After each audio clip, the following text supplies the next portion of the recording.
সন্তানরা ব্রেন ড্রেনের মাধ্যমে দেশের বাইরে চলে যাচ্ছে, সেই দেশে মিথ্যা মামলায় জর্জরিত হয়ে অথবা মামলার মিথ্যা আসামি হয়ে মানুষের পক্ষে থাকা সম্ভব না। কথাটা বলা হয়নি, এটা সত্য কথা যে আপনাদের বলা হয়নি আসার সময়টা। ওই যে বললাম না, যে তখন দেখি চোখের সামনে মব লিঞ্চিং করে মানুষকে মেরে ফেলছে, শত শত মানুষকে বিনা বিচারে আটক করছে, শত শত মিথ্যা মামলা দিচ্ছে। আসলে তখন বলতে ভুলে গেছি। এখন আপনাদের পার্টি অফিস করা হয়েছে কলকাতায়, তারপরে বেশ কিছু বৈঠকের কথা শোনা যাচ্ছে যে face to face Sheikh Hasina meeting করছেন বেশ কয়েকজনের সাথে। আপনি কি সেই মিটিং এ কখনো ছিলেন বা পার্টি অফিস সম্পর্কে? আমার সৌভাগ্য হয়নি, কারণ আমি ওই পর্যায়ের নেতা না যে আমাকে ডেকে জননেত্রী শেখ হাসিনার আমার সাথে কথা বলে আমার পরামর্শ নিতে হবে। যারা দেশের নীতি নির্ধারণী আওয়ামী লীগের পক্ষ থেকে, অবশ্যই তারা মিটিং এ যাচ্ছেন, কোনো সন্দেহ নেই, এবং প্রতি সপ্তাহে মিটিং হচ্ছে, তাতেও কোনো সন্দেহ নেই, নিশ্চিত করে বললাম। কিন্তু আর আমরা কি নিষিদ্ধ বা আমরা কি এই সংগঠন নাকি যারা গোপনে কাজ চালায় সর্বহারা পার্টি? না, আমরা সেটা না। বাংলাদেশ আওয়ামী লীগ কোটি কোটি জনগণের সমর্থন আছে। পার্টি অফিস যদি আমরা করি, পার্টি অফিস যদি আমাদের থেকে থাকে, সেটি একটি আছে আমাদের বাংলাদেশে আওয়ামী লীগের পার্টি হচ্ছে, সেটা হচ্ছে 23 বঙ্গবন্ধু এভিনিউ। আমাদের 3 এতে পার্টির সভাপতির অফিস আছে। আমাদের জেলা পর্যায়ে, উপজেলা পর্যায়ে, ইউনিয়ন পর্যায়ে, ওয়ার্ড পর্যায়ে আমাদের অফিস আছে। বিদেশে অফিস বাংলাদেশ আওয়ামী লীগের কোনোদিন ছিলও না, কোনোদিন থাকবেও না।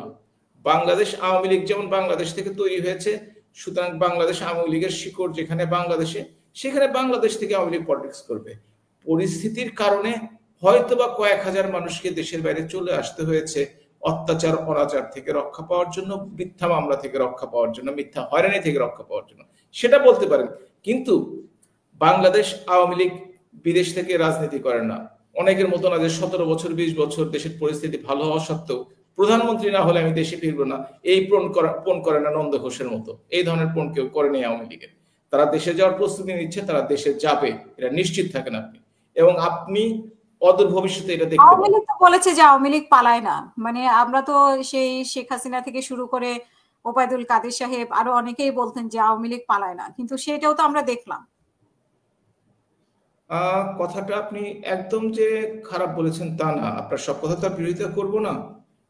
আওয়ামী লীগ পালায় না কথাটা কিন্তু যেভাবেই হোক না কেন বলা হয়েছে, আর আপনারা এখন ব্যঙ্গ করার জন্য আমাদের বলতে পারেন, তাতে কোনো অসুবিধা নেই।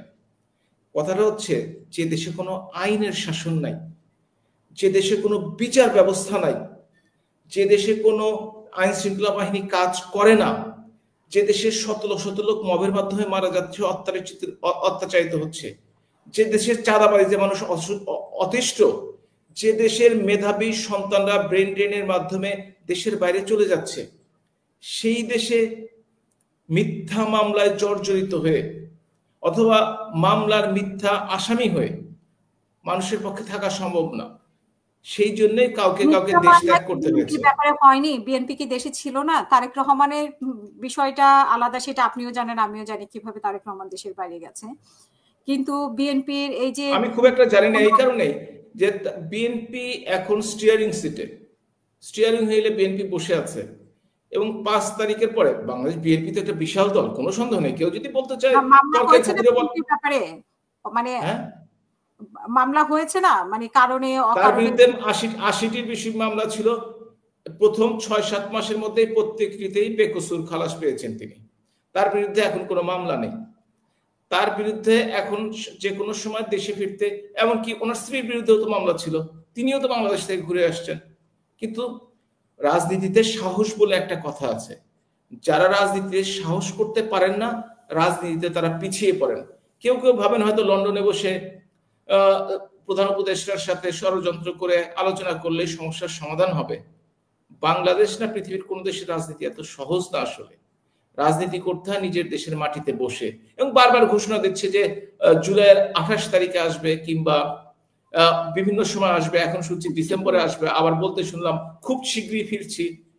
আমি বলছি, যতদিন পর্যন্ত, যদি বিএনপি, এটাই স্বাভাবিক যে বিএনপি আগামী নির্বাচন হলে সংখ্যাগরিষ্ঠতা পাওয়ার সম্ভাবনা সবচেয়ে না অনেক বেশি, সুতরাং তখন হয়তো বা ফেরার একটা সম্ভাবনা থাকতেও পারে, অথবা লন্ডন থেকে সরকার পরিচালনা করতে পারেন, সেটা পার্টির ডিসিশন। আমরা এটা এই সম্বন্ধে আমার কোনো মন্তব্য করা ঠিক হবে না।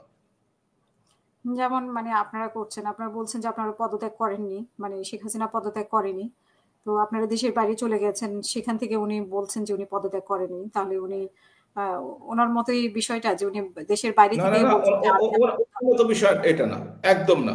আমি ওনার মত উনি আমি ওনার মত উনি পদত্যাগ করেননি, কথাটা শতভাগ সত্য এই কারণেই আজকে পর্যন্ত কেউ তার পদত্যাগপত্র দেখাতে পারেনি। এবং আপনি যদি সাক্ষাৎকারটি দেখে থাকেন, মতিউর রহমান মানব জমিনের সম্পাদক মতিউর রহমানের সাথে প্রধান উপদেষ্টার, উনি কিন্তু স্পষ্টভাবে সেইখানে কিছু বলতে পারেননি, এবং রাষ্ট্রপতি কিন্তু স্পষ্টভাবে বলেছেন যে তিনি কোনো পদত্যাগপত্র পাননি। আপনি নিশ্চয় করেছেন, আমিও করেছি, এবং আজকে থেকে মহামান্য রাষ্ট্রপতির প্রেস উইং থেকে কোনো বিবৃতি দিয়ে এটা সংশোধন করা হয়নি, এবং প্রধান উপদেষ্টার কার্যালয় থেকে এ ব্যাপারে কোনো মন্তব্য করা হয়নি। তার অর্থ যে কথাটা সত্য, সুতরাং পদত্যাগ করেননি, এটা প্রতিষ্ঠিত সত্য এবং বাস্তবতা। আপনি বলছেন যে আপনাদের বৈঠক হচ্ছে, আলোচনা হচ্ছে, আপনারা কোনো গুপ্ত এরকম কোনো পার্টি না যে আপনাদের বৈঠক হতে পারে না, এবং আপনারা ফেরত আসছেন। কবে আসছেন? আমি আসলে ছোটবেলা থেকেই জ্যোতিষীবিদ্যায় শিক্ষা নেইনি, সুতরাং হাত দেখে বলতে পারবো না যে কবে ফিরে আসবো। আমি হয়তো আপনাদের জানিয়ে আসবো, আমরা চোরের মতো লুকিয়ে আসবো না, আমরা বুক ফুলিয়ে দেশে ফিরবো যাওয়ার ইনশাআল্লাহ। সময় তো আমাদেরকে বলে যাননি। আসলে কথাটা বলা হয়নি, এটা সত্য কথা যে আপনাদের বলা হয়নি আসার সময়টা। ওই যে বললাম না, যে তখন দেখি চোখের সামনে মব লিঞ্চিং করে মানুষকে মেরে সময় ফেলছে, শত শত মানুষকে বিনা বিচারে আটক করছে, শত শত মিথ্যা মামলা দিচ্ছে। আসলে তখন বলতে ভুলে গেছি আপনাদেরকে।